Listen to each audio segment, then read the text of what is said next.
आणि आता बातमी जळगावमधून. जळगावमध्ये मस्साजोगची पुनरावृत्ती झालाय का, अशा पद्धतीचा प्रश्न पडावा अशी घटना त्या ठिकाणी घडली आहे. शिवसेनेचे माजी उपसरपंचांची निर्घृण हत्या करण्यात आली. हत्या करण्यात आलेल्या माजी उपसरपंचांचं नाव युवराज कोळी असं आहे. चांगलं काम करत असल्याचा राग धरून ही हत्या झाल्याचं या निर्घृण हत्या झालेल्या युवराज कोळी यांच्या बहिणीने म्हटलंय, तसा आरोप त्यांनी केला.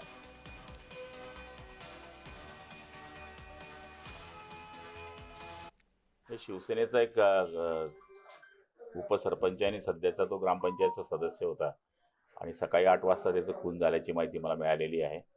आता सिव्हिलमध्ये त्याची डेड बॉडी आणलेली आहे. आता काय कारण आहे ते अजून काही कळलेलं नाही. आता ते मी तिथे गेल्यानंतर माझ्या लक्षात येईल की काय कारण आहे. पण झालेली घटना फार वाईट आहे. भाऊ सरपंच होता आणि शेळगावचा आणि कानासवाड्याचा मागे आता या वर्षीनी नंतर 5 वर्षाचा तेव्हापासूनच ते काट करत होते. त्यांना कामं भेटायचे. काही तर भाऊ चांगला होता, म्हणजे पुढाऱ्यांमध्ये राहत होता. त्यांना असं डावच ठेवला. तेव्हापासून मारा असं धमक्या पण देत, ते तुला एवढा टाकू आमचं असं तसं असं कर कामं घ्यायचं असं शेतात ह्याच्यावाले ठेके तुके. तर त्यांना वाद होता त्यांचावाला की बुवा आमच्या गावात यायचं नाही असं तसं, त्याला मारून टाकू. त्याने 4 घाव केला. तीन बाप लेक होते ते आणि ते 4 जण होते. बापा पण आणि ते 3 मुलं. जी उपसरपंचांची हत्या झालेली आहे, कदाचित ती वाचू शकले असते, ती हत्या झाली नसती. आज आपण बघतोय की पोलिसांचा वचक राहिलेला नाही. पोलीस यंत्रणा ही कुठल्यातरी दबावाखाली काम करताना तुम्हाला दिसते आहे आणि अ, आरोप करत असताना त्यांच्यामध्ये कुठेही भीती शिल्लक राहिलेली नाही. न्यायव्यवस्थेची भीती नाही, पोलिसांचा वचक नाही. अशा परिस्थितीमध्ये महाराष्ट्र हा बिहार होण्याच्या मार्गाकडे निघालेला आहे आणि बिहारच झालेला आहे. कारण न्याय मागायचा तर न्याय मिळत नाही.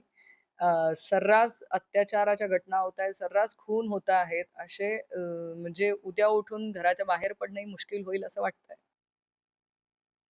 रात्री रात्री जेवण करत असताना त्यांचा फोन आला. म्हणजे पाटावर बोलवत होते ते त्यांले, पाटावर या बा. आणि मी बोलली तर जाऊ नका बा. तर ते म्हण की मी जेवण करतोय बा. तर मी ते गेले नाही रात्री.